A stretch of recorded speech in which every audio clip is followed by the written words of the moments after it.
She was a struggling waitress trying to make ends meet.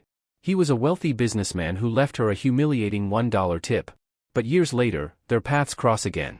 You won't believe how the tables turn when he shows up at her doorstep, a broken man begging for a job, and she has to decide whether to give him the same cold treatment he gave her. The city of Miami, a vibrant mosaic of cultures and ambitions, pulsed with an almost electric energy. The sun, a relentless golden orb, beat down on Ocean Drive, illuminating a world of luxury cars, designer sunglasses, and a ceaseless parade of human hope and despair. For Maya, a young woman of 25, the city was a paradox. By day, she was a quiet, efficient waitress at Le Siren, a trendy, high-end French restaurant where the aroma of truffles and the clinking of champagne flutes were a constant backdrop to her life. By night, she was something else entirely, a painter, a dreamer, an artist whose soul was a canvas waiting for a story. Her tiny apartment in a quiet, forgotten corner of Wynwood was her sanctuary, a place filled with the smell of turpentine and the silent company of her unfinished masterpieces. Her days were a relentless cycle of physical labor and emotional fortitude. She carried heavy trays, memorized complex menus, and mastered the art of the perfect, non-committal smile. She moved with a practiced grace, a ghost in a world of opulence, her mind often miles away, sketching out a new idea for a mural or a concept for a portrait. She was saving every dollar, every cent, not for a new car or a designer bag, but for art supplies, for a new easel, for the quiet, uninterrupted time to create. She believed in the dignity of her work, a dignity that was often overlooked by the very people she served. The tips, a fluctuating and unpredictable lifeline, were a constant source of anxiety. She had a dream, a fire in her soul, and every cent she earned was a brick in the foundation of that dream. One sweltering Tuesday evening, as the last rays of sunlight bled into a fiery orange, her life script took an unexpected turn. A man in a tailored, charcoal gray suit was seated at a table for one, his face a stern, unyielding mask of self-importance. His name, she learned from the reservation slip, was Elias Thorne. His name was whispered with a certain reverence in the city's elite circles. He was a real estate mogul whose face graced the covers of business magazines, a man who had built his empire on steel and glass, a man who seemed to own the very air he breathed. He had a reputation for being ruthless, and his demeanor at the restaurant was a perfect reflection of that. He ordered an expensive bottle of a Chablis, a rare steak cooked to a precise medium rare, and a series of other extravagant dishes. He never once looked up from his phone, a sleek, silver device that seemed to be an extension of his hand. He spoke in hushed, confident tones, his conversation filled with numbers and deals and acquisitions. He treated Maya as if she were a piece of the furniture, a silent, invisible entity whose sole purpose was to serve his every whim. He never said, please, or thank you. He simply pointed, gestured, and made demands. Maya, with her practiced smile, remained a picture of professionalism, but inside, a quiet resentment began to simmer. She was a person, a human being, with a life and a soul, and his casual dismissal of her felt like a physical blow. As the evening wore on, she watched him with a strange, detached fascination. She saw a man who had everything, but who seemed to have nothing. He was alone at the table, surrounded by his wealth, but utterly devoid of human connection. As he finished his meal, he abruptly ended his call, signed the check, and stood to leave. Maya, with her practiced grace, approached the table to collect the payment. He didn't hand it to her. He simply left a single, crumpled dollar bill on the table, a mocking symbol of her service. The total bill for his meal was well over $300. Maya's smile faltered. The tip was a blatant insult, a humiliation not just of her work, but of her very existence. It was a clear message, you are worth nothing. Her cheeks burned with shame. The other waiters, her friends and colleagues, glanced at the table, and she could feel their pity, a hot, unwanted blanket of sympathy. But she didn't say a word. She simply picked up the dollar, a heavy, ugly weight in her hand, and watched him walk away. His arrogance was a physical presence, a cloud that hung in the air long after he was gone. That night, Maya went home, the crumpled dollar still in her pocket, a constant, ugly reminder of the day's humiliation. She sat in front of her easel, the blank canvas a mocking emptiness. She tried to paint, to lose herself in the world of color and light that she loved so much, but the images wouldn't come. The words of a friend, an older artist who had mentored her, came to mind, don't let them win. Don't let their ugliness become your own. She thought of the man's arrogant sneer, of the crumpled dollar, of the shame. She had a choice. She could let this moment break her, or she could let it fuel her. She chose the latter. She took the dollar bill, a heavy, ugly symbol of her humiliation, and carefully unfolded it. She taped it to her sketchbook, a small, ugly scar on a page filled with beautiful dreams. It was a reminder to herself, not of the man's cruelty, but of her own resilience. It was a promise to herself that she would never, ever let anyone make her feel that small again. The months that followed were a whirlwind of relentless work and creative fury. The crumpled dollar on her sketchbook became a source of an almost defiant energy. She started working on a new series of portraits of the unseen. She painted the bus drivers, the street vendors, the janitors, the waiters, the people society often overlooks.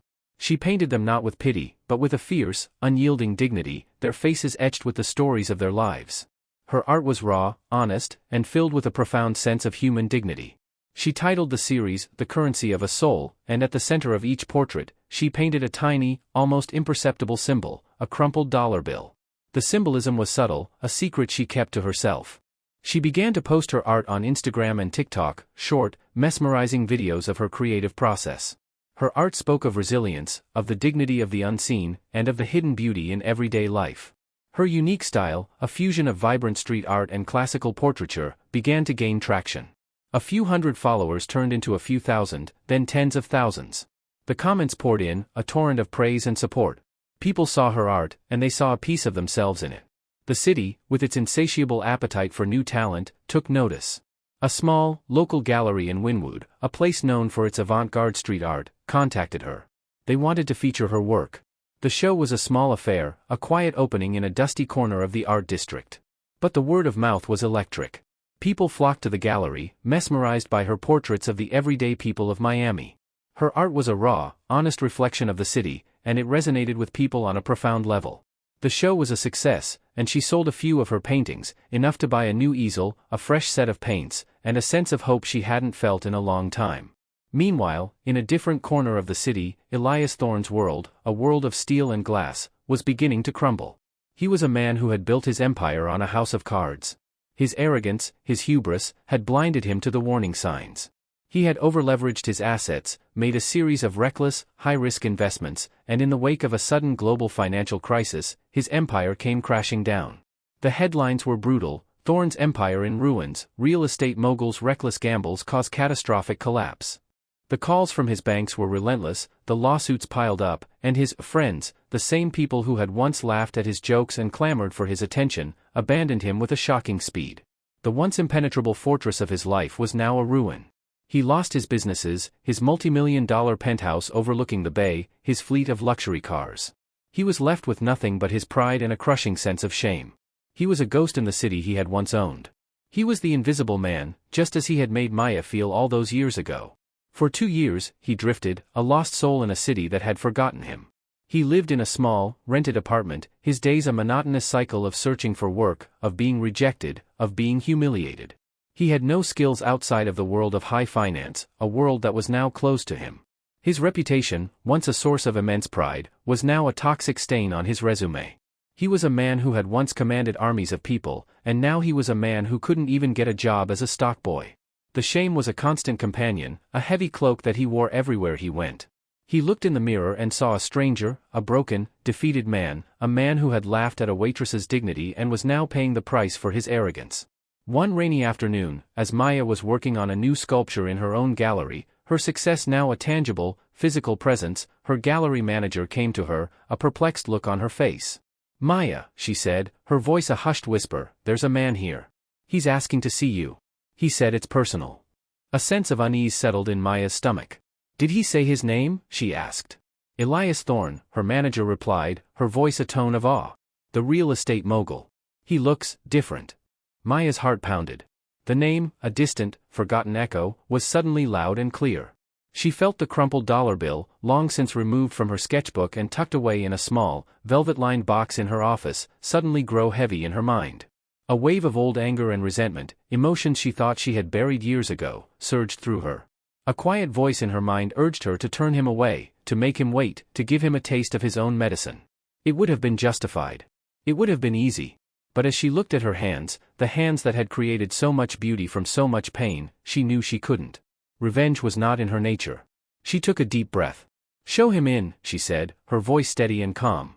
Elias Thorne, the man who had once exuded power and confidence, was a ghost of his former self. His tailored suit was a rumpled, ill-fitting shadow of its former self, his hair was disheveled, and his face was a roadmap of exhaustion and worry.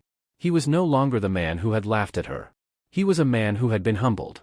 He walked into the gallery, his shoulders slumped, his eyes darting around the space, taking in the vibrant art, the happy customers, the tangible evidence of her success. The irony was not lost on him. The woman he had treated like an afterthought was now a success story, and he, the man who had once owned the city, was now begging her for a hand. He saw Maya, and a flicker of recognition crossed his face, followed by a profound look of shame. "Miss Santos," he said, his voice raw and desperate. He looked down at the floor, unable to meet her gaze. "You probably don't remember me. It was a long time ago. A lifetime ago, it feels like." He took a hesitant step forward. I came here to beg you for a job. I saw your post on social media a few weeks ago. You were looking for an accountant for the gallery. I know it's a long shot, I know I have no right to ask. But I have nowhere else to go. I lost everything. My business, my connections, my friends, they've all abandoned me. I'm a professional, Ms. Santos. I'm a good accountant. I can work hard. I just need a chance. A second chance." Maya said nothing. She simply looked at him, her gaze, once so hopeful and kind, now a cool, impenetrable wall. The silence in the room was deafening, broken only by the quiet hum of the air conditioner and the hushed whispers of her gallery manager. He shifted his weight, his eyes darting around the gallery, taking in the art, the vibrant colors, the silent testament to her success. He saw his reflection in a large, polished window, a pale, defeated man in a city he had once conquered. He was the mirror image of his former self, a man who was no longer laughing. He was a man who was begging. "I know I don't deserve this," he said, his voice cracking. "I know I have no right to ask. But I'm not the man I used to be. The man you met, he was a monster. He was arrogant and cruel. He thought he was invincible. I learned the hard way that no one is invincible. I learned that karma is a powerful force. I'm sorry. I'm so sorry for what I did to you." His apology was raw, honest, and filled with a profound sense of humility.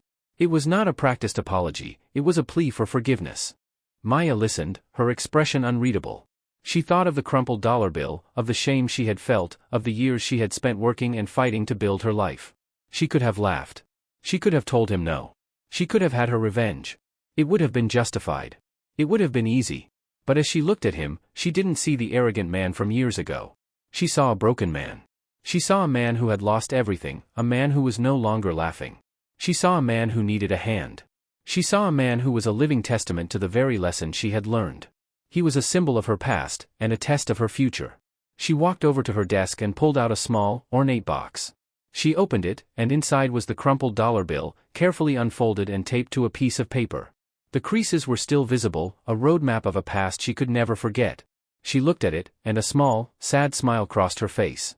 She held it out to him. "Do you remember this, Mr. Thorne?" she asked, her voice soft and gentle, devoid of any anger. Elias's face went white. He saw the dollar bill, the telltale wrinkles of a long-ago humiliation. The memory of his arrogance, of his cruelty, came flooding back. He looked at her, then at the dollar bill, then at her again, his eyes filled with a fresh wave of shame.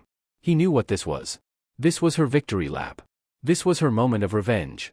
He braced himself for her to tell him to get out, to mock him, to give him a taste of his own medicine. "I remember," he whispered, his voice a broken plea. "I am so sorry. I was a different person then. A terrible person. You left me a $1 tip, Mr. Thorne," Maya said, her voice still gentle. "You humiliated me. You made me feel worthless. You taught me a very painful lesson about dignity." She looked at the dollar bill, then at him. "But you also taught me a very important lesson about resilience. You taught me to never let anyone's opinion of me define my worth. You taught me that my value was not in the number on the tip line, but in the person I was. So I taped this dollar to my sketchbook. It was a reminder to keep working, to keep fighting, to never give up. You were the fuel that built this." She gestured around the gallery, a vibrant, living testament to her success. "This is not my victory lap. This is a testament to what a little dignity can build." She looked at him, and her eyes, once so hurt and sad, were now filled with a quiet, profound compassion. "I have a job for you, Mr. Thorne," she said. "I need an accountant. My art is doing very well. We need someone to manage the finances. It's not a lot of money. It's a small salary. But it's honest work. And it's a chance to build something new. A chance to build a new life, a life where you're not defined by your bank account." Elias was speechless. He didn't know what to say. He looked at the woman who had every right to turn him away, the woman he had treated like dirt, the woman who was now offering him a lifeline. He looked at her, and his eyes welled up with tears. He had come here to beg for a job, but he was leaving with something far more valuable, a second chance. He looked at the dollar bill in his hands, no longer a symbol of his shame, but a symbol of her kindness. "I will never forget this, Miss Santos," he said, his voice raw with emotion. "I will work harder than anyone you have ever known. I will not let you down. I promise." Maya smiled, a genuine, unpracticed smile that reached her eyes. "I know you won't," she said softly. "The dollar tip, you can keep it. It's a reminder for you, too. A reminder that sometimes, the most valuable things in life are not the things you buy, but the things you earn. You have a chance to earn back your dignity. You have a chance to earn back your self-respect." And so, the story of the waitress and the rich man became a legend in Miami. Elias Thorne, once a king of the city, became a humble accountant at a small art gallery. He worked tirelessly, and his work was impeccable. He had found a new kind of success, a success not measured in dollars, but in redemption. He was no longer Elias Thorne, the mogul, but Elias, the quiet, kind man who worked in an art gallery. He had a new life, a new purpose, and a new understanding of what truly mattered. He and Maya would often sit in her gallery after hours, talking for hours about art, about life, about the strange, beautiful, and sometimes cruel twists of fate that had brought them together. He was a changed man, and she was the person who had given him the chance to change. Maya Santos, the waitress who had been humiliated with a dollar tip, became a mentor to a man who had once been her oppressor, a living testament to the power of kindness, and a reminder that some things are far more valuable than money. Her art flourished, and her gallery became a hub for young artists, a place where they could find not just a space to show their work, but a community that believed in them. She never forgot the lesson she had learned, and she never let her success turn her into the kind of person Elias Thorne had once been. She was a beacon of hope, a living example of what a little dignity and a lot of heart could build. In the quiet moments of her success, Maya would often think of the crumpled dollar bill, the ugly scar that had become a beautiful reminder. It had taught her that the most valuable things in life are not the things you acquire, but the things you overcome. It had taught her that every person, no matter their station in life, has a story, a struggle, a hidden world. And it had taught her that the greatest act of revenge is not to bring someone down, but to lift them up, to give them a second chance, to show them a better way. In the end, the dollar tip was not a measure of her worth, but a measure of her strength, her resilience, and her capacity for compassion. The story of Maya and Elias became a legend, a beacon of hope in a cynical world. It reminded people that beneath the layers of greed and despair, there was a well of human kindness, a well that, when tapped, could transform lives and change the world. It was a story that proved that a single dollar could hold the most valuable lesson of all. The end of Elias's story was not a grand, dramatic flourish, but a quiet, peaceful resolution. He worked for Maya for 10 years, his loyalty and hard work a constant, unspoken apology. He never asked for a raise, never complained about the long hours, never took a single vacation day. He was a man who had found his purpose in service, in humility, in a quiet, unwavering dedication to the woman who had saved him. When he finally retired, he didn't have a grand party. He simply came to Maya's office one day, his hands clasped, his face a picture of serene gratitude. "Miss Santos," he said, his voice soft. "I'm retiring. I'm going to spend my last years with my family. I want to thank you. You gave me back my life. You gave me back my dignity. I am forever in your debt." Maya smiled, her eyes welling up with tears. "No, Elias," she said, her voice filled with emotion. "I am the one in your debt. You taught me the true meaning of forgiveness. You taught me that some things are far more valuable than money."